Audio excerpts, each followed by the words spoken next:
Welcome to mister competitive for easy learning. So అందరూ చాలా బిజీగా ఉండుంటారు. చాలా స్ట్రగుల్ తర్వాత, చాలా వెయిట్ చేసిన తర్వాత డేట్స్ వచ్చినాయి. ఈ ఐరనీ ఏంటంటే ఈ ఎగ్జామినేషన్స్ తో డేట్స్ వచ్చే వరకు డేట్స్ రాలేదు అనుకుంటాం. వచ్చిన తర్వాత టైం ఉండదు. సో అలాంటి డైలమా సిచ్యువేషన్ లోనే మీ అందరూ ఉన్నారని అనుకుంటున్నాను. ఇది రియాలిటీ మన ఏపీఎస్సీ ఎగ్జామ్స్ తోటి. సో డిస్ట్రాక్ట్ అవుతూ ఉంటాము, ప్రెషర్స్ ఉంటాయి, ఇవన్నీ కూడా మీరు ఫేస్ చేస్తున్నారు. మీ సిచ్యువేషన్, యాక్చువల్ సిచ్యువేషన్ ఇదే అని అనుకుంటున్నాను. అండ్ మోరోవర్ చాలా మంది ప్రిపరేషన్ కూడా స్టార్ట్ చేసి ఒకసారి ఫినిష్ చేసిన వాళ్ళు ఉంటారు. ఇప్పుడు స్ట్రెస్ గా స్టార్ట్ చేసిన వాళ్ళు ఉంటారు. సగం సగం చదివిన వాళ్ళు ఉంటారు. Every one have their backup plans. ఎలా చదవాలి ఏంటి మొత్తం అన్ని ఒక డైలమాటిక్ సిచ్యువేషన్. ఈ సార్ బాగా చెప్తున్నారా, ఆ సార్ బాగా చెప్తున్నాడా, ఈ ఛానల్ బాగుందా, ఆ ఛానల్ బాగుందా, ఇవన్నీ ఎక్స్ప్లోర్ చేస్తూ ఉండుంటారు. అన్నిటికీ సొల్యూషన్ తీసుకొస్తానని అనుకుంటున్నాను. ప్రాక్టికల్ గా మనం మాట్లాడదాం, టు ద పాయింట్ ఉందాము. సో బట్ వీడియో అనేది కొంచెం లెంతీ ఉండబోతుంది. సో టైం పెడతారని అనుకుంటున్నాను. ఎండ్ వరకు చూడండి. ఎండ్ వరకు చూస్తే యూ హ్యావ్ మెనీ ఇన్సైట్స్. ఎలా ఒక ప్రాక్టికల్ వే అనేది నేను మీకు చెప్తాను. అండ్ ఫర్దర్ గా వీడియోస్ కూడా మనం చేసుకుందాం. So first thing, ABPSC EO 25-26 ఏదైతే ఎగ్జామినేషన్ జరగబోతుందో దీనికి సంబంధించి మనం కంప్లీట్ గా చూస్తాం. ఇది దాని 60 డేస్ స్ట్రాటజీ ఏదైతే ఉందో దాన్ని ఒకసారి మనం డిస్కస్ చేద్దాం. ఈ 60 డేస్ ని ఎలా యూటిలైజ్ చేసుకోవాలి మీరు, సో ఏ విధమైనటువంటి అప్రోచ్ ఉండాలి అనేది ఇందులో చెప్తాను మీకు. ఇన్ డీటెయిల్డ్ గా చెప్పను నేను. ఈ డే ఏం చేయాలి, ఆ డే ఏం చేయాలి అలా చెప్పను. నెక్స్ట్ ఫర్దర్ వీడియోస్ లో అది మాట్లాడదాం. ఓవరాల్ బర్డ్ ఐ వ్యూ అనేది నేను మీకు ఇస్తాను ఈ వీడియోలో. సో అప్రాక్సిమేట్లీ 64 డేస్ ఉందండి. ఇఫ్ యూ టేక్ ఈ 64 డేస్ ఎలా యూటిలైజ్ చేసుకోవాలనేది చూద్దాము. బట్ ఈ వీడియో ఎవరికి ఉపయోగపడుతుంది అంటే, సో సపోజ్ ఈ వీడియో నేను 8th డిసెంబర్ చేస్తున్నాను. అరౌండ్ ఒక 1 వీక్ లో ఎవరు చూసినా సరే వాళ్ళందరికీ కూడా ఉపయోగపడుతుంది. 1 వీక్ 10 డేస్ స్పాన్ లో అందరి కేపబిలిటీస్ డిఫరెంట్ ఉంటాయి కాబట్టి నేను బేసిక్ మైండ్ సెట్ ఉండి యావరేజ్ స్టూడెంట్ ని దృష్టిలో పెట్టుకొని ఇది చెప్తున్నాను. సో ఒక 1 వీక్ 10 డేస్ తర్వాత చూసినప్పటికీ కూడా ఈ వీడియో వ్యాలిడ్ ఉంటుంది మీకు. Why this exam matters to you, first ఇది మీరు ఫిగర్ అవుట్ చేసుకోవాలి. ఏంటి మీకు ఈ ఎగ్జామ్ ద్వారా ఏమి మీరు ఎక్స్పెక్ట్ చేస్తున్నారు? ఒక మంచి గవర్నమెంట్ జాబా, లేదంటే దేవుడి సన్నిధిలో ఉండాలనే కోరిక ఉందా, లేదా సొసైటీలో ఒక రెస్పెక్ట్ వస్తుందని మీరు భావిస్తున్నారా, మీ ఫ్యామిలీకి సపోర్ట్ చేద్దాం అనుకుంటున్నారా, కెరియర్ లో ఒక మంచి గవర్నమెంట్ జాబ్ చేస్తూ ఒక లాంగ్ టర్మ్ సెక్యూర్డ్ జాబ్ ని మీరు సంపాదిద్దాం అనుకుంటున్నారా, లేదంటే పీపుల్ కి సర్వ్ చేద్దాం అనుకుంటున్నారా అడ్మినిస్ట్రేషన్ పరంగా. సో ఏదైనా అవ్వచ్చు. ఎండోమెంట్ ఆఫీసర్ ఆల్రెడీ మీరు లాస్ట్ టైం రాసి క్లియర్ చేయలేక ఇప్పుడు మీరు ఎఫర్ట్స్ ఇద్దామని అనుకుంటున్నారు. అలాంటి వాళ్ళు కూడా ఉన్నారు. ఇప్పుడు ఇది 7 పోస్టే ఉన్నప్పటికీ నెక్స్ట్ రాబోయే 104 పోస్టులు ఏవైతే ఈఓ పోస్టులు ఉన్నాయో ఆ ఎగ్జామినేషన్స్ కి ఇది ఒక ప్లే గ్రౌండ్ లానో మాక్ టెస్ట్ లానో ట్రీట్ చేసే వాళ్ళు కూడా ఉన్నారు. So anyways whatever your thing is, ఒక పర్పస్ ని మీరు క్లియర్ గా పెట్టుకోండి. అసలు మీరు ఈ ఎగ్జామ్ మీకు ఎందుకు అవసరం అనేది పర్పస్ అనేది క్లియర్ గా పెట్టుకుంటే, క్లియర్ యువర్ వైస్, అసలు ఎందుకు అనేది మీరు క్లియర్ గా చేసుకుంటే ఈ 60 డేస్ బోర్డం ఉండదు. ఆ వైనే మీరు గుర్తు చేసుకుంటూ ఉండాలి. ఎందుకు దిగాము అనేది మీరు గుర్తు చేసుకుంటూ ఉండాలి. లేదు దిగను, సగం సగం దిగొద్దు, దిగితే పూర్తిగా దిగండి. లేదు ఇప్పుడు కంప్లీట్ గా వదిలేసేయండి, వేరే ఎగ్జామ్స్ మీద ఫోకస్ చేయండి. స్ట్రిక్ట్ గా ఈఓ అని అనుకుంటే దీని మీద ఉండండి. ఈ 60 డేస్ దీని మీద ఉండండి ఫుల్ ఫ్లెడ్జ్డ్ గా. సో ఆ వైని మీరు ముందు క్లియర్ చేసుకోండి. ఒక పేపర్ తీసుకొని రాసుకోండి. క్లియర్ గా ఎందుకు అనేది మీరు క్లియర్ గా రాసుకోవాలి. సో మీరు చాలా ప్రిసైజ్ ఉండాలండి. ఈ ప్రిపరేషన్ లో ఏంటంటే ఏది అవసరమో దాన్నే చదవాలి, దాన్నే పట్టుకోవాలి. అనవసరమైన దాన్ని పట్టుకోకూడదు. వృధాగా ఈ ఛానల్ బాగుంది, ఆ ఛానల్ బాగుంది, ఆడేదో చెప్తున్నాడు, ఏదేదో చెప్తున్నాడు, అదంతా కాదండి. ఒక హాఫ్ మినిట్ లో అయిపోవాల్సిన బిట్ ని సాగదీసి 10 నిమిషాలు చెప్పేవాళ్ళు కూడా ఉన్నారు. దానివల్ల పెద్దగా నాకు తెలిసి అయితే ఉపయోగం ఉండదు. మీరు ఏ విధంగా చదవాలి, అప్రోచ్ మీది ఎలా ఉండాలి అనేది ఈ వీడియోలో మనం డిస్కస్ చేద్దాం. ప్రాక్టికల్ గా మాట్లాడదాం. ప్లాన్ ఎలా చేసుకోవాలో డిస్కస్ చేద్దాము. అండ్ చిన్న గోల్స్, చిన్న గోల్స్ ని మీరు ఎలా ఏర్పరచుకొని వాటిని సాధించి కన్సిస్టెంట్ గా ప్రిపరేషన్ ని ఏ విధంగా మీరు ముందుకు తీసుకెళ్ళాలి అనే దాన్ని మనం మాట్లాడదాం. So discipline is very much important అండి. అది గుర్తుపెట్టుకోండి. మీరు డిసిప్లిన్డ్ గా ఎఫర్ట్స్ కనుక మీరు పెట్టినట్టయితే, కన్సిస్టెంట్ గా మీరు పెట్టినట్టయితే ఎగ్జామ్ ని మీరు ఖచ్చితంగా ఫేస్ చేసి ఫ్లయింగ్ కలర్స్ తో బయటకు వస్తారండి. అది నేను అష్యూరెన్స్ ఇస్తున్నాను. సో నెక్స్ట్, పరీక్షని అర్థం చేసుకో. ఏం అర్థం చేసుకోవాలి? చాలా మందికి తెలియదు ఏంటంటే ప్యాటర్న్ అప్పటిదాకా చూడరు, సిలబస్ కూడా చూడరు. ఎగ్జామ్ ప్యాటర్న్ ఏంటి? ఇంతకుముందు స్క్రీనింగ్ టెస్ట్ ఉండేది 50 మార్కులు 100 మార్కులకి. ఇప్పుడు అది లేదు. డైరెక్ట్ 150 మార్క్స్ కి 2 పేపర్లు అనేది మీకు చెప్పడం జరుగుతుందండి, పేపర్లు ఇవ్వడం జరుగుతుంది. సో ఈ పరీక్షను మీరు ప్యాటర్న్ మీరు ఒకసారి చూడండి. చూసిన తర్వాత సిలబస్ ను బాగా అర్థం చేసుకోండి. ఇది న్యూ సిలబస్, ఇటు సైడ్ ఉన్నది. ఇది ఓల్డ్ సిలబస్. ఏమైనా డిఫరెన్స్ కనబడుతుందా? బాగా చూసి చెప్పండి. సిలబస్ లో డిఫరెన్స్ ఉంది. ఏమేమి ఉన్నాయి? మేజర్ కరెంట్ ఈవెంట్స్ అన్నాడు. Events of national importance and international importance, current affairs. 2 లైన్లు ఇచ్చాడు. ఈ లైన్స్ తీసాడు, ఒక లైన్ లోనే పెట్టాడు. అండ్ డేటా అనాలిసిస్ అండి, ఇది ఉంది. మనకి ఏం తీసాడు? బైఫర్కేషన్ కనిపించట్లే మనకి. బైఫర్కేషన్ ఇవ్వలే. బైఫర్కేషన్ చాలా ఇష్టమైన టాపిక్ అండి ఎగ్జామినర్ కి. ఏబిపిఎస్సి ఎగ్జామినర్ కి ఖచ్చితంగా పాత గ్రూప్ 1 లో గ్రూప్ 2 లో ఏ పేపర్లు తీసుకున్నా ఖచ్చితంగా 5 క్వశ్చన్ ఇచ్చేవాడు. ఇప్పుడు ఇవ్వడానికి చెప్పలేము. ఎందుకంటే అది ఎకనామిక్ యాంగిల్ లో కనుక మనం చూసుకున్నట్టయితే బైఫర్కేషన్ అడగొచ్చు. బట్ స్పెసిఫిక్ గా సిలబస్ లో తీసాడు కాబట్టి మనం అంత ఫోకస్ చేసి చదవము. సో జస్ట్ ఒక్కసారి సెక్షన్స్ ని తర్వాత టైం ఉంటేనే గ్లాన్స్ చేయండి, లేకపోతే లేదు. ఇవి మీకు ఇస్తున్నాడా లేదని ఎలా తెలుస్తుంది? 2024 జూన్ ఎప్పుడైతే గవర్నమెంట్ ఫామ్ అయిందో ఆ తర్వాత చాలా జనరల్ స్టడీస్ పేపర్స్ పెట్టాడు. చాలా జనరల్ స్టడీస్ ఎగ్జామ్స్ జరిగాయి. ఏ ఎగ్జామ్స్ జరిగాయి? FBO, FSO, స్క్రీనింగ్ టెస్ట్లు అన్ని కూడా జరిగాయండి మనకి. సో ఎన్టీఆర్ హెల్త్ యూనివర్సిటీకి సంబంధించి ఒకటి అసిస్టెంట్ లైబ్రేరియన్ జరిగింది, అనలిస్ట్ గ్రేడ్ 2 జరిగింది పొల్యూషన్ కంట్రోల్ బోర్డులో, అసిస్టెంట్ ఎన్వైరన్మెంటల్ ఇంజనీర్, ఇవన్నీ కూడా మనకి జరిగాయి అన్నమాట ఎగ్జామ్స్. సో ఆ ఎగ్జామ్స్ లో మీరు ఏబిపిఎస్సి వెబ్సైట్ లోకి వెళ్తే కీస్ KEYS అంటే న్యూస్ ఏవైతే క్వశ్చన్ పేపర్స్ వచ్చాయో వాటికి ఆన్సర్ కీస్ కనుక మీరు చూసినట్లయితే, జనరల్ స్టడీస్ ఆన్సర్ కీస్ కనుక మీరు చూసినట్లయితే వాటిల్లో ఇచ్చాడండి. ఏమని ఇచ్చాడు? క్వశ్చన్ పేపర్స్ మనకి ఇస్తాడనమాట. ఆ ట్యాబ్ లో మొత్తం అన్నిటి యొక్క జనరల్ స్టడీస్ పేపర్స్ డౌన్లోడ్ చేసుకొని వాటిని గోత్రూ చేస్తే బైఫర్కేషన్ యొక్క వెయిటేజ్ అనేది మీకు అర్థమవుతుంది. దాన్ని వదిలేయాలా చదవాలనేది అర్థమవుతుంది. సో ఇది పరీక్షని అర్థం చేసుకోండి. సిలబస్ ను కూడా పూర్తిగా అర్థం చేసుకోవాలి. సిలబస్ ను పూర్తిగా అర్థం చేసుకుంటే ఏమవుతుంది, మళ్ళీ ఒకసారి మీరు ఆల్రెడీ చదివారు, విన్నారు, ఓకే, వర్బాటింగ్ గుర్తుపెట్టుకోండి. అప్పుడు ఏది వదలాలి, దేనిపైన ఫోకస్ చేయాలి అనేది మీకు అర్థమవుతుంది. ఇప్పటికీ అందరికీ తెలుసు దేని మీద ఫోకస్ చేయాలి, ఏంటి డైనాసిటీస్, క్యారెక్టర్స్, ప్లేసెస్, ఇవన్నిటి మీద కూడా ఫోకస్ చేయాలని అందరికీ తెలుసు. కొత్తగా ఏం చెప్పవసరం లేదు. బట్ కొన్ని థింగ్స్ ఉంటాయి, వాటిని మనం మిస్ చేస్తూ ఉంటాము. ఈ సిలబస్ ను పూర్తిగా మీరు అవగాహన చేసుకోండి. ఓన్లీ పేపర్ 2 స్పెసిఫిక్ గా మనం ఒక స్ట్రాటజీ వీడియో చేసుకుందాం. ఫుల్ ఫ్లెడ్జ్డ్ మీకు మోటివేషన్ తో మీరు ముందుకు సాగేలాగా ఫుల్ ఆన్ ఫోర్స్ తో ముందుకు ఎగ్జామ్ ప్రిపరేషన్ లోకి దిగడానికి వీడియో చేస్తున్నాను నేను. 60 days లో మీరు ఫుల్ ఫ్లెడ్జ్డ్ గా ఎలా పట్టుకుంటారు అనేది. 100 రకాల పుస్తకాలని చూడొద్దు, 100 రకాల వీడియోలను చూడొద్దు. ఒకరినో ఇద్దరినో ఫాలో అవ్వండి. బాగా చెప్పేవాళ్ళు, టైం వేస్ట్ కాదు, సొల్లు మాట్లాడరు అనుకున్న వాళ్ళని మీరు ఫాలో అవ్వండి. To the exam point, to the exam specific ఎవరైతే ఉంటారో వాళ్ళ ఇన్స్ట్రక్షన్స్ తీసుకోండి. ఏదైతే బుక్ ఎగ్జామ్ కి అలైన్డ్ గా ఉంటుందో వాటిలో మీరు చదవండి. ఒకదాన్ని చదవండి, ఒకదాన్ని నమ్మండి మోస్ట్లీ. ఎందుకంటే యూ డోంట్ హ్యావ్ టైం. అన్ని తిరిగేలోపు మీకు ఏమో తెలుసా, మొత్తం పుస్తకాలన్నీ గ్యాదర్ చేసుకుంటారు, బుక్ గ్యాదర్ అయిపోతారు, మొత్తం మెటీరియల్ 4 రకాల బుక్స్ చేసుకుంటారు, 4 రకాల MCQ బుక్స్ వేసుకుంటారు, MCQలు వేసుకుంటారు. తర్వాత 2 రకాల కోచింగ్లు జాయిన్ అవుతారు, టెస్ట్ సిరీస్ 2 రకాలు జాయిన్ అవుతారు. అంతే కథం. ఇవన్నీ కొనేలోపే టైం అయిపోద్ది. ఈ ఎగ్జామ్ ఫిక్స్, ఓకే ఇవన్నిటి చదివితే అయిపోద్దా అని అనిపిస్తుంది, చూస్తే ఇంక వారం ఉంటుంది ఎగ్జామ్ కి.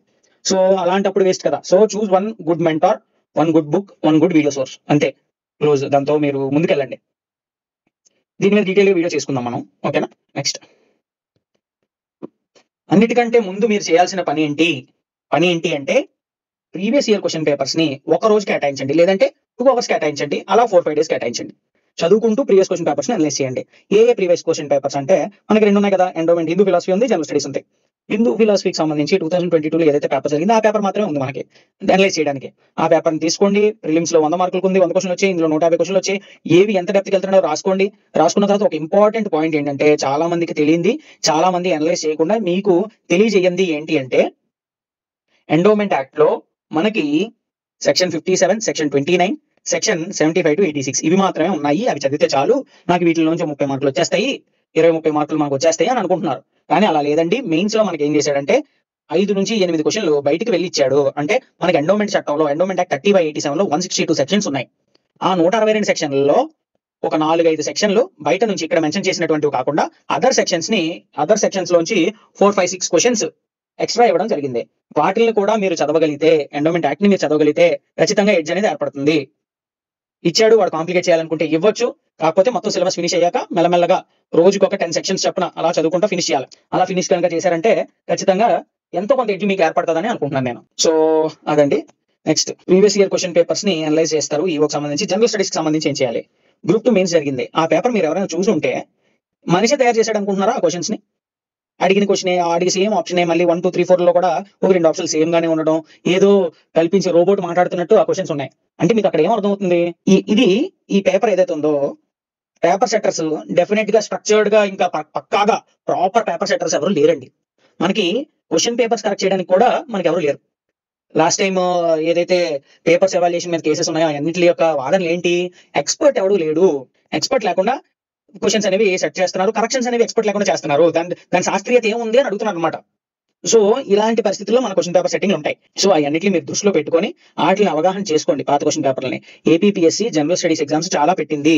ఎప్పుడు కొత్త గవర్నమెంట్ ఫామ్ అయిన తర్వాత ఏ ఎగ్జామ్స్ పెట్టింది? జూనియర్ లెక్చరర్స్ JL అయింది, DL అయింది, తర్వాత FSO అయింది, FSO prelims, FBO ABO prelims అయింది, ఓకేనా. ఏపీ గ్రౌండ్ వాటర్ సర్వీస్ లో అసిస్టెంట్ కెమిస్ట్ అయింది, ఫిషరీస్ డెవలప్మెంట్ ఆఫీసర్ ఎగ్జామ్ అయింది, town and country planning service లో అసిస్టెంట్ డైరెక్టర్ ఎగ్జామ్ అయింది, లైబ్రరీ అయింది, అసిస్టెంట్ ట్రైబల్ వెల్ఫేర్ ఆఫీసర్ అయింది. ఇలా చాలా ఎగ్జామ్స్ జరిగాయండి.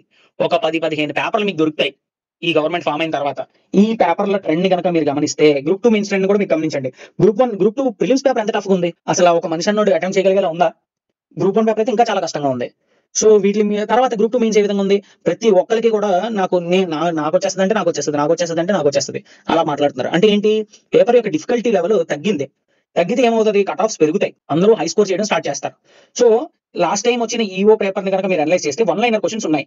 So he might go with one liner questions as well as అలానే కాకుండా మ్యాచింగ్ అడగొచ్చు. ప్రాపర్ ఎక్స్పర్ట్ ని పెట్టి ప్రాపర్ ఎగ్జామినర్ కనుక పెడితే ఇలా వన్ లైనర్ క్వశ్చన్స్ కాకుండా మ్యాచింగ్ కానీ 4 స్టేట్మెంట్ క్వశ్చన్స్ కానీ లేదంటే 3 స్టేట్మెంట్ క్వశ్చన్స్ కానీ ఇలాంటివి ఇచ్చాడు అనుకోండి, టైం కిల్ అవుతుంది. అసలైన క్రీమ్ నిజంగా చదివినోడు ఎవడో బయటకు వస్తాడు, వాడికి ఉద్యోగం వస్తుంది, అలా జరగచ్చు. ఓకేనా? సో ఏదైనా ఏ సందర్భాలకైనా మనం రెడీగా ఉండాలి. కాబట్టి ఈ క్వశ్చన్ పేపర్ అనాలిసిస్ చేసి మనం ఫుల్ ఫ్లెడ్జ్డ్ గా సన్నద్ధం అవ్వాలి. ఇప్పుడు మనం చాలా బాగా గుర్తుపెట్టుకోవాల్సింది ఏంటంటే కోర్ ఏరియాస్ ఏమన్నాయో వాటి మీద ఫోకస్ చేయాలి. పుస్తకాన్ని ఎప్పుడు కూడా ఎండ్ నుంచి ఎండ్ వరకు చూడకండి. ఇప్పుడు ఎగ్జామ్ దగ్గరికి వచ్చింది కాబట్టి ఎండ్ టు ఎండ్ అంటే ఫస్ట్ పేజ్ నుంచి లాస్ట్ పేజ్ వరకు చదువుతాం అప్పుడే ఫినిష్ అయినట్టు అలా కాదు. మేక్ లిస్ట్ ఆఫ్ టాపిక్స్ యొక్క లిస్ట్ రెడీ చేసుకోండి. మొత్తం పాలిటీలో 30 టాపిక్లు ఉంటాయి. ఈ 30లో 10 టాపిక్లోంచి 80% క్వశ్చన్లు ఇచ్చేస్తారు. అంతే కదా? ఏవే ఉన్నాయి పాలిటీలో? ఎగ్జాంపుల్ చెప్తున్నాను నేను. పాలిటీలో ఏమేమి ఉన్నాయి అలాంటివి? హిస్టారికల్ బ్యాక్గ్రౌండ్ అంటే ఫస్ట్ ఏదైతే కాన్స్టిట్యూషన్ డెవలప్ అవడానికి రెగ్యులేటింగ్ యాక్ట్ నుంచి చెప్తాం కదా, ఆ చట్టాలన్నింటి మీద కూడా క్వశ్చన్స్ వస్తాయి. తర్వాత ఇంకేం వస్తాయి? ప్రియాంబుల్ మీద వస్తుంది, ఫండమెంటల్ రైట్స్ మీద వస్తుంది, డిపిఎస్పీ మీద వస్తుంది. తర్వాత ఇంకేమున్నాయి? బేసిక్ స్ట్రక్చర్ అమెండ్మెంట్ చిన్నవి, అవి 1 పేజ్లో అయిపోతాయి. అవి కాకుండా ఇంకేమున్నాయి? పార్లమెంట్ మీద వస్తుంది, స్టేట్ లెజిస్లేచర్ వస్తుంది, హైకోర్టు వస్తుంది, సుప్రీం కోర్టు వస్తుంది, అంతే కథం. ఇంకా చాలా ఈ మేజర్ అనమాట. మేజర్ వీటిలోంచి 80% ఆఫ్ ద క్వశ్చన్స్ అడుగుతారు. ఇంకా మనం ఏది తీసుకుంటే కాన్స్టిట్యూషన్ నాన్ కాన్స్టిట్యూషనల్ బాడీస్ తీసుకున్నా వాటిలోంచి 1-2 అడుగుతారు. బట్ వాటికి ఒక టేబుల్ వేసుకొని మనం చదువుకుంటాం. సో ఇలా మీరు ఏం చేయాలంటే, ఇప్పుడు మీరు ఏం చేయాలంటే కోర్ని టార్గెట్ చేయాలి. లైన్ బై లైన్ మనం చదివి ఫినిష్ చేద్దాం ప్రతి బుక్, ప్రతి సబ్జెక్టు అనుకుంటే మీకు తరాలు పట్టేస్తుంది. ఓకేనా? సో ఈ కోర్ ఏరియాస్ ఏంటి, ఈ మేజర్ టాపిక్స్ ఏంటి, అవన్నిటి మీద కూడా నేను ఫర్దర్ గా ఒక బ్రాడర్ వీడియో చేస్తాను. సో ప్రతి టాపిక్ కి కూడా కరెంట్ అఫైర్స్ ఎలా చదవాలి, జనరల్ సైన్స్ ఎలా చదవాలి, హిస్టరీ ఎలా చదవాలి, ప్రతి దానికి ఒక సెపరేట్ వీడియో చేస్తాను. సో అందువల్ల ఇందులో డీటెయిల్ గా చెప్పట్లేదు. బట్ గుర్తుపెట్టుకోండి, షూర్ గా మీకు కరెంట్ అఫైర్స్ లో వెయిటేజ్ ఎక్కువ ఉంటుంది. And logical reasoning and data interpretation వీటి మీద మీరు ఎవ్రీడే 1 అవర్ ఇస్తే 60 అవర్స్ అవుతుంది. 1.5 అవర్ ఇవ్వండి, ఖచ్చితంగా మీకు బెనిఫిట్ కనిపిస్తుందండి. ఎంత అసలు మీకు ఏం రాకపోయినా సరే ఖచ్చితంగా మన వీడియోలు ఫుల్ ఫ్లెడ్జ్డ్ గా మన యాప్ లో ఉన్నాయి, మీరు అయినా చూడొచ్చు. లేదు నాకు షార్ట్ స్పాన్ లో అయిపోవాలి అనుకుంటే టాపిక్స్ లిస్ట్ అవుట్ చేసుకోండి. యూట్యూబ్ లో ఏదో ఒక ర్యాండమ్ వీడియో చూడండి. ఎవరైనా ఒకటే, ఎవరు చెప్పినా ఒకలానే చెప్తారు. సో ఈ మ్యాథ్స్ రీజనింగ్ వరకు వస్తే కొంచెం ట్రిక్స్ అటు ఇటు మారుతాయి తప్ప అప్రోచ్ ఒకటే, వాటికి చెప్పే అప్రోచ్ ఒకటే. వీటికైతే స్టోరీ టెల్లింగ్ ఉంటుంది, స్టోరీ చాలా బాగా చెప్పాలి. వీటికి అలా కాదు. సో అందుకే మీరు వీటికి ఏం చేస్తారు, టాపిక్స్ లిస్ట్ అవుట్ చేసుకొని 15 to 20 టాపిక్స్ ఉంటాయి. ఎవ్రీ టాపిక్ ని 1-2 డేస్ ప్రాక్టీస్ చేయండి. అండ్ డేటా అనాలిసిస్ వచ్చేసరికి మనకి పై చార్ట్, బార్ చార్ట్ ఇవన్నిటిని కూడా 2-3 సార్లు ప్రాక్టీస్ చేసినట్టయితే ఖచ్చితంగా స్కోరింగ్ అనేది మీకు ఇట్లో వస్తుందండి. సో అదండి నేను చెప్పదలుచుకుంది. బట్ ఇది చెప్పాను కదా, ఈ వీడియో ఏంటంటే మీకు ప్లాన్ అనేది డైరెక్ట్ గా ఇవ్వను, నేను చేస్తున్నాను, ఆ ప్లాన్ వర్కౌట్ చేస్తున్నాను. టాపిక్స్, సబ్ టాపిక్స్ అన్ని కూడా సెగ్రిగేట్ చేసి మీకు ఇస్తాను. అన్నిటిని మీరు ఒక్కొక్కటి ఫినిష్ అవగానే టిక్ చేసుకుంటూ ముందుకు వెళ్ళొచ్చు. బట్ ఇదేంటంటే మీకు ఆ ఎగ్జామ్ మూడ్ లోకి, ఎగ్జామ్ మైండ్ సెట్ లోకి మిమ్మల్ని పుష్ చేయడానికి అనమాట. చిన్న గోల్స్ పెట్టుకోండి. Small daily discipline. Every day ఎంతో కొంత మనం ప్రోగ్రెస్ చేయాలి. ఎంతో కొంత మనం ముందుకు వెళ్ళాలన్నమాట. 1 గంట మీరు ఫోకస్ గా చదివినా చాలు. ఇర్రెగ్యులర్ స్టడీ కంటే 1 గంట మీరు ఫోకస్ గా చదివితే ఖచ్చితంగా మీరు ముందంజలో ఉంటారు. ఎగ్జామ్స్ ఆఖరి రోజున డిసైడ్ అవ్వండి. ఈ ప్రాక్టీస్ టైంలో మీరు ఎంత చిన్న గోల్స్ పెట్టుకుని ఎంత డిసిప్లిన్ గా ఉంటారో అప్పుడు మాత్రమే ఎగ్జామ్ ఎవరు క్రాక్ చేస్తారనేది డిసైడ్ అవుతుంది. మిస్టేక్స్ ఖచ్చితంగా చేయండి. Number of marks, multiple marks అనేవి మీరు చేస్తూ ఉండండి. డిఫరెంట్ పబ్లిషర్స్ ఎవరైనా ఉన్నా వాటి నుంచి తీసుకోండి. మరీ ఎక్కువ కాదు, మరీ తక్కువ కాదు. ఒక ఐడియల్ నెంబర్ ఆఫ్ క్వశ్చన్స్ ని మీరు చేయండి.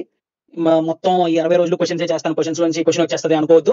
బట్ ఒక 2 అవర్స్ కేటాయించండి క్వశ్చన్స్ కి. మిమ్మల్ని మీరు టెస్ట్ చేసుకోండి, మీ నాలెడ్జ్ కూడా ఇంప్రూవ్ చేసుకోండి. వాటిలో మిస్టేక్స్ చేయండి, కానీ చేసిన తప్పునే మళ్ళీ చేయొద్దు. ఓకేనా? Mistakes are not enemy, repeating mistakes is enemy. Okay?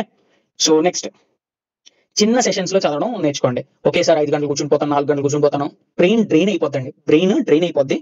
As much as possible 40 to 50 minutes sessions లో కూర్చోండి. ఒక 10 minutes బ్రేక్ తీసుకోండి, మళ్ళీ get back to another session. అలా అయితే మీకు మొమెంటమ్ డే అంతా కూడా క్యారీ అవుతుంది అనమాట. Phone is your biggest distraction. Try to keep it aside అండి. ఫోకస్డ్ గా ఉండడానికి ప్రయత్నించండి. యాప్స్ ఏవైతే ఉన్నాయో వాటిని డిస్ట్రాక్టింగ్ గా ఉండే యాప్స్ ఏవైతే ఉన్నాయో వాటిని తీసేయండి. ట్రై ఫారెస్ట్ అనే యాప్ ఉంటుంది. మీ ప్రొడక్టివిటీని పెంచుతుంది. తక్కువ టైంలో ఎక్కువ ప్రొడక్టివ్ గా పనిచేసేలాగా మీకు హెల్ప్ అవుతుందండి. కంపేర్ చేసుకోవద్దు. చాలా గ్రూప్స్ లో మనకి క్విజెస్ పెడుతుంటారు. వాడు అన్ని క్వశ్చన్లు పెట్టేస్తున్నాడు, ఇన్ని క్వశ్చన్లు పెట్టేస్తున్నాడు, నాకు ఏ క్వశ్చన్ రాదు అని మీరు ఎప్పుడైతే అనుకున్నప్పుడు మీరు ఓడిపోతారండి. Compare your self. మిమ్మల్ని మీతో కంపేర్ చేసుకోండి. ముందు రోజుకి ఈ రోజుకి ఎంత ఇంప్రూవ్మెంట్ ఉంది, నేను చదవగలిగినా లేదా. The race is always with you, not with others. ఓకేనా? మీరు స్ట్రిక్ట్ గా సిలబస్ కి స్టిక్ ఆన్ అయ్యి 2 పేపర్లో కూడా సమాంతరంగా కనుక మీరు పనిచేసి ఈక్వల్ ఎఫర్ట్స్ పెట్టి రెండింటిలోని స్కోర్స్ మంచిగా తెచ్చుకోగలిగితే, ఒక దాంట్లో మంచిగా తెచ్చుకుని ఒక దాంట్లో అబవ్ యావరేజ్ తెచ్చుకోగలిగినా సరే ఖచ్చితంగా మీరు లిస్ట్ లో ఉంటారు. లేదు అంటే మీకు నెక్స్ట్ వచ్చే ఎగ్జామినేషన్ కి 100% సన్నద్ధం అయిపోతారు కూడా. ఓకేనా?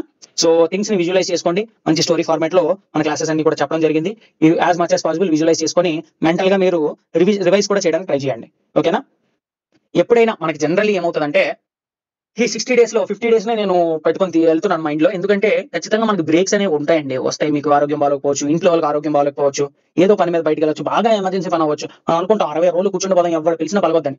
కానీ అలా జరగదు. ఎవరు పిలిచినా పలకుండా ఉండలేము. ఇంట్లో వాళ్ళు పిలిస్తే పలకాలి, ఎవరికి బాగాలేకపోయినా హాస్పిటల్ తీసుకెళ్ళాలి, నీకు బాగాలేకపోయినా నువ్వు హాస్పిటల్లో అడ్మిట్ అవ్వాలి. సో ఒక 50 డేస్ నే నువ్వు ఫైనల్ గా అనుకో మైండ్ లో. ఒక 10 డేస్ ని తీసేసి ఆ 50 డేస్ ఫుల్ ఫ్లెడ్జ్డ్ గా పని చేయాలని పెట్టుకొని ఇఫ్ ఇన్ కేస్ ఒక రోజు తప్పింది అనుకో, ఒక రోజు తప్పిన తర్వాత మైండ్ ఏం చెప్తా తెలుసా, కొంచెం కష్టంగా ఉంటుంది బ్రెయిన్ కి తీసుకోవడానికి. కంఫర్ట్ జోన్ లోకి వెళ్ళిపోయిన తర్వాత ఒక్క రోజు భలే ఎంజాయ్ చేస్తుంది బ్రెయిన్ ఎంజాయ్ చేసిన తర్వాత ఏమంటది, అరే నెక్స్ట్ వచ్చే ఎగ్జామ్ కి ఇంకా బాగా చదువుదాం, ఇంకో 4 నెలలు బాగా టైం తీసుకుందాం, తక్కువ టైం అయిపోయింది, కొంచెం ఆపేద్దాం, ఇప్పుడు ఆపేసి మెల్లగా చదువుదాం అంటది. ఇప్పుడున్న ఆపర్చునిటీ కోల్పోయేలా చేస్తుంది. ఎందుకంటే బ్రెయిన్ కి కష్టపడడం ఇష్టం ఉండదు, కంఫర్ట్ జోన్ లో ఉండాలని కోరుకుంటది. దాన్ని నువ్వు అధిగమించి ముందుకు వెళ్ళాలన్నమాట. ఓకేనా? సో ఒక్క రోజు మిస్ అయితే తప్పు లేదు, మళ్ళీ రెండో రోజు మిస్ చేస్తే అది నీ తప్పు. Get back on track immediately, వెంటనే. ఒక రోజు డిస్ట్రాక్ట్ అయిన వెంటనే నువ్వు బ్యాక్ ఆన్ ట్రాక్ రావాలన్నమాట. Okay, next FOMO. ఫోమో వదిలేయాలి. ఫోమో అంటే ఏంటి? ఫియర్ ఆఫ్ మిస్సింగ్ అవుట్ అని అర్థం. ఏంటి మిస్సింగ్ అవుట్? నేను ఈ మెటీరియల్ చదవకపోతే నాకు ఉద్యోగం రాదేమో, అమ్మో ఆ టాపిక్ మిస్ చేసేస్తే నేను ఉద్యోగంలో రాదేమో, నేను వెనక్కి వెళ్ళిపోతానేమో, నాకు తక్కువ మార్కులు వచ్చేస్తేమో, ఆడి క్లాస్ వినకపోతే నాకు ఏదైపోతేమో, ఈసారి క్లాస్ వినకపోతే నాకు బిట్లు మిస్ అయిపోతాయి, లేదంటే ఈ ర్యాండమ్ యూట్యూబ్ వీడియో చూడకపోతే నాకు ఏదైపోద్ది. అలా ఏం ఉండదండి. ఆ ఫియర్ ఆఫ్ మిస్సింగ్ అవుట్ వదిలేసేయండి. Trust one good source. ఒక మంచి సోర్స్ నమ్మి ముందుకు వెళ్ళండి. అప్పుడు మాత్రమే మీరు సిలబస్ ని ఫినిష్ చేయగలుగుతారు. ఇన్ టైంలో మీరు ఎగ్జామ్ ని పక్కాగా అటెంప్ట్ చేయగలుగుతారు. ఓకేనా? ఇది చదవకపోతే నేను ఉద్యోగం రాదేమో అనే మైండ్ సెట్ తీసేయండి. ఒక పుస్తకము, ఒక లైన్, లేదంటే ఒక చాప్టర్ వదిలేయడం వల్ల మీ సెలక్షన్ ఎవడు ఆపలేడు. ఓకేనా? సో యాంగ్షియస్నెస్ ఉంటుంది. యాంగ్షియస్నెస్ లో మనం ఏం చేస్తాం, చాలా గ్రూపులు ఉన్నాయి, చాలా డిస్కషన్లు జరుగుతుంటాయి, చాలా చాట్లు జరుగుతుంటాయి, చాలా ఇంకా ఈ టైంలో గ్రూప్ స్టడీస్ ఉంటాయి, ఇవి ఉంటాయి అంటారు. యాక్టివ్ గ్రూప్ స్టడీ చాలా తక్కువ అండి, చాలా రేర్ కేసెస్ అనమాట. సో ఈ యాంగ్షియస్నెస్ లో మనం ఏం చేస్తాం, కొత్తదనాన్ని, కొత్త ఇన్ఫర్మేషన్ ని, కొత్త ఫ్రెండ్స్ ని, ఈ అన్నింటిని కోరుకుంటాం. బ్రెయిన్ కోరుకుంటారు వీటి నుంచి తప్పించుకుందామని. సో వాటికి దూరంగా ఉండండి. మెంటల్ గా రివైజ్ చేసుకోవడానికి ట్రై చేయండి. దేన్ని వదలాలో తెలుసుకోండి. Know what to avoid. ఈ దేన్ని వదలాలో తెలిస్తే ఖచ్చితంగా మీరు ఏది చదవాలో మీకు సెపరేట్ అయిపోతుంది. అది తక్కువే ఉంటుంది. ఇదేం వదలాలో తెలిసింది ఇంత ఉంటుందండి, వదలాల్సింది చదవాల్సింది ఇంతే ఉంటుంది. సో వదలాల్సింది ఐడెంటిఫై చేయండి, దాన్ని వదిలేసేయండి. 10 బుక్కులు ముందేసుకొని కూర్చోవద్దు. ఒక good source, go with it. ఓకేనా? సో బుక్స్ గ్యాదర్ చేసుకోవడంలో టైం గడిపేశారంటే you will end up wasting this attempt and opportunity కూడా. Okay, as much as possible ఈ గ్రూప్స్, టెలిగ్రామ్ గ్రూప్ లో, వాట్సాప్ గ్రూప్ లో, వీటిలో డిస్కషన్స్ అవాయిడ్ చేయడానికి ట్రై చేయండి. అప్కమింగ్ వీడియోస్ లో నేను ఏం చేయబోతున్నాను అంటే, చెప్పిన ప్రతి చాప్టర్స్ ఏవైతే ఉన్నాయో, ప్రతి టాపిక్స్ ఏవైతే ఉన్నాయో, వాటికి topics and sub topics list with important chapters అన్ని కూడా నేను రెడీ అయిపోతున్నాను. That list will be very useful for you అండి. ఆ లిస్ట్ నేను మీకు పంపిస్తాను. సబ్జెక్ట్ వైజ్ స్ట్రాటజీ, ప్రతి చాప్టర్ లో ఎక్కడ ఫోకస్ చేయాలి, ఎక్కడ కీ ఏరియాస్ ఉన్నాయి, వేటి మీద మల్టిపుల్ రివిజన్స్ దేని మీద చేయాలి, మర్చిపోయే అవకాశం ఏముంది, ఫ్యాక్ట్స్ ఏమున్నాయి, ఇవన్నీ కూడా మనం డిస్కస్ చేద్దాం. ఎండోమెంట్ ఈవోలో కొన్ని కరెంట్ ఇష్యూస్ ఉంటాయి, కరెంట్ జీవోస్ కానీ, అమెండ్మెంట్స్ కానీ, చట్టానికి అన్ని కూడా ఉన్నాయి, వాటిని డిస్కస్ చేద్దాము. కరెంట్ అఫైర్స్ చూద్దాము. ఎండోమెంట్ యాక్ట్ లో 162 సెక్షన్స్ ని కూడా 1 by 1 ఫినిష్ చేద్దాం అనుకుంటున్నాం. వీటిని కూడా నేను మీకు అందజేస్తాను. సో ఇంకేమైనా క్వరీస్ ఉంటే మెసేజ్ చేయండి. నెక్స్ట్ వచ్చేటటువంటి వీడియోస్ ఏవైతే ఉన్నాయో వాటిని నేను మీకు ఇవ్వడం జరిగింది. అండ్ మోర్ ఓవర్ మార్కెట్ లో దొరికే ఇంపార్టెంట్ కంటెంట్ ఏదైనా ఉన్నా అది కూడా నేను మీకు షేర్ చేస్తానండి. సో మన టెలిగ్రామ్ ఛానల్ లింక్ కింద ఇచ్చాము, మిస్టర్ కాంపిటేటివ్ యాప్ లింక్ కూడా కింద ఉంది. సో మీరు యాప్ డౌన్లోడ్ చేసుకొని ఫ్రీ క్లాసెస్ ఉంటాయి, వాటిని గోత్రూ చేయండి. గోత్రూ చేసి మన టీచింగ్ స్టైల్ కనుక మీకు నచ్చినట్టయితే ఖచ్చితంగా ఎన్రోల్ అవడానికి ప్రయత్నించండి. ఏ డౌట్స్ ఉన్నా సరే కామెంట్ సెక్షన్ లో మెన్షన్ చేయండి. మన స్టూడెంట్స్ ఎవరైతే ఉన్నారో వాళ్ళందరికీ కూడా టెస్ట్ సిరీస్ అనేది మనం స్టార్ట్ చేయబోతున్నాం అండి. మనకి థర్స్డే ఆర్ ఫ్రైడేకి జనరల్ స్టడీస్ టెస్ట్ సిరీస్ అనేది స్టార్ట్ అవుతుందండి. ఆల్రెడీ పేపర్ 2 టెస్ట్ సిరీస్ అని ఫుల్ ఫ్లెడ్జ్డ్ గా పెట్టాము. 8000 క్వశ్చన్స్ పెట్టడం జరిగింది. These include 1 liners, 2 statement, 3 statement questions, 4 statement questions, as well as matchings. ఇలా మిక్స్ అండ్ మ్యాచ్ తో వేరే డిఫికల్టీ లెవెల్స్ తో క్వశ్చన్స్ అనేవి ఇవ్వడం జరిగిందండి. గోత్రూ చేయండి ఎవరికైనా అవసరం ఉంటే. That's all. Thank you. 30+ selections రావడం జరిగింది. హోల్ ఆంధ్రప్రదేశ్లోనే ది బెస్ట్ కోర్స్ అని నేను 100% క్లెయిమ్ చేయగలుగుతానండి. మీరు ఎక్కడైనా చూసుకోండి, ఎండోమెంట్కి సంబంధించి ఇలాంటి కోర్స్ మీకు దొరకదు. సో ఇందులో ఏమేమి ఉంటాయి ఈ కోర్సులో? State wide prelims grand test పెట్టామండి, టాపిక్ వైజ్ టెస్ట్ ఉంటాయి, అండ్ స్ట్రాటజీ వీడియోస్ ఉంటాయి. ప్రసిద్ధ పుణ్యక్షేత్రాలు ఏవైతే జిల్లా వారీగా ఇంపార్టెంట్ పుణ్యక్షేత్రాలు ఉన్నాయో అన్నిటికీ సంబంధించి కంటెంట్ పెట్టడం జరిగింది. హై క్వాలిటీ పవర్ పాయింట్ ప్రెజెంటేషన్స్తో ఈ విధంగా మీకు కంటెంట్ మీ ముందు ఉంచడం జరిగిందండి. ఏవైతే మైండ్ మ్యాప్స్ ఉన్నాయో, ఇంపార్టెంట్ కీవర్డ్స్, ఎగ్జామ్లో వచ్చే అవకాశం ఉండే కీవర్డ్స్, ఇవన్నీ కూడా హైలైట్ చేయడం జరిగింది. And at the same time మీ కళ్ళ ముందే రామాయణ భారత భాగవతాలు మీ ముందే జరుగుతున్నట్టు అనిపిస్తుందండి. This is the best content. ఇంకా మీరు ఎక్కడికి వెళ్ళాల్సిన అవసరం లేదు. మెటీరియల్ కూడా ఏదైతే క్లాస్ విన్నారో అదే మెటీరియల్ మీకు ప్రొవైడ్ చేస్తామో దాని మీదే మీరు క్వశ్చన్స్ చేస్తారు. సో 1 స్టాప్ సింగిల్ కోర్స్ అండి, మీరు ఎక్కడికి వెళ్ళాల్సిన అవసరం లేదు. డైరెక్ట్ క్వశ్చన్స్ మన దాని నుంచి వచ్చేయండి. డైరెక్ట్ క్వశ్చన్స్ మన దాని నుంచి రిఫ్లెక్ట్ అవుతాయి. నేను ఆల్రెడీ వీడియో చేసి మీకు పెట్టాను. మీరు కావాలనుకుంటే పాత వీడియోస్లోకి వెళ్ళి చూడొచ్చు. ఎక్స్ప్లెయిన్ చేశాను నేను ఏ క్వశ్చన్ ఎక్కడి నుంచి వచ్చింది. మీకు లెఫ్ట్ సైడ్లో కనిపిస్తుంది ఏపీపీఎస్సీ క్వశ్చన్. మనం ఏ టెస్ట్లో అడిగాం సేమ్. నెక్స్ట్ తర్వాత ఏ మెటీరియల్లో వచ్చింది. సో క్వశ్చన్ ఇక్కడ చూడండి. మీరు ఈ క్వశ్చన్ కనుక చూసినట్టయితే వాళ్ళు సింపుల్గా అడిగారు. మనం అందరివి కవర్ చేసాం. ఎవరైతే కురుక్షేత్ర యుద్ధంలో ఎన్ని రోజులు యుద్ధం చేశారనేది మనం అందరివి కవర్ చేసి ఒక ఎంసీక్యూ ఇచ్చాం. వాళ్ళు సింపుల్గా ఒకళ్ళ క్వశ్చన్ అడిగారు. సో క్వశ్చన్స్ ఈజీగానే ఉంటాయి. మీరు వన్ స్టాప్ సొల్యూషన్గా ఈ కోర్సును పెట్టుకుంటే 100% మీకు రిజల్ట్స్ అనేవి వస్తాయండి. సో ఇంకేంటంటే ఇక్కడ ఫ్యామిలీ ట్రీ రూపంలో ఇక్కడ ఏదైతే మీకు కనిపిస్తుందో ఏవైతే మొత్తం క్యారెక్టర్స్ ఉన్నాయో వాటినే అడుగుతారండి. క్యారెక్టర్స్, ప్లేసెస్, ఈవెంట్స్ ఇలాంటివి అడుగుతారు. ఇవన్నీ డీటెయిల్డ్గా ఇలా మైండ్ మ్యాప్ వేసి ఎక్స్ప్లెయిన్ చేయడం జరిగింది. సో ఇక్కడ మీరు చూసుకున్నట్టయితే భాగవతంలో అవతారాలండి. డైరెక్ట్గా మీ కళ్ళ ముందే అవుతున్నట్టు ఉంటుంది. ఈజీగా ఒక్కసారి చదివితే గుర్తుండిపోయేలా ఉంటుంది. సో చట్టాన్ని ఇక్కడ దేవాలయాలు ఇలా మీకు ఇవ్వడం జరిగింది. నెక్స్ట్ వచ్చేసి చట్టం అండి, ఎండోమెంట్ చట్టము. ఎండోమెంట్ చట్టాన్ని కూడా డీటెయిల్డ్గా ఎక్స్ప్లెయిన్ చేసాము. ఇది కొంచెం కాంప్లికేటెడ్గా ఉంది. ఇలా టేబుల్స్ వేసి ఈజీగా అర్థమయ్యే రీతిలో మీకు మొత్తం కంటెంట్ని ఇవ్వడం జరిగింది. సో నేను మీకు ఏదైతే స్క్రీన్ పైన కనిపిస్తున్న నెంబర్ ఉందో 9063013089 ఈ నెంబర్కి మీరు కాల్ చేయొచ్చు, వాట్సాప్ చేయొచ్చు. వాట్సాప్ చేసి మీరు ఎన్రోల్ కావచ్చు. డిస్క్రిప్షన్ బాక్స్లో మిస్టర్ కాంపిటేటివ్ యాప్ లింక్ ఇవ్వడం జరిగిందండి. ఆ యాప్ లింక్ ద్వారా కూడా మీరు లాగిన్ అయ్యి ఎన్రోల్ కావచ్చు. All the best. Thank you.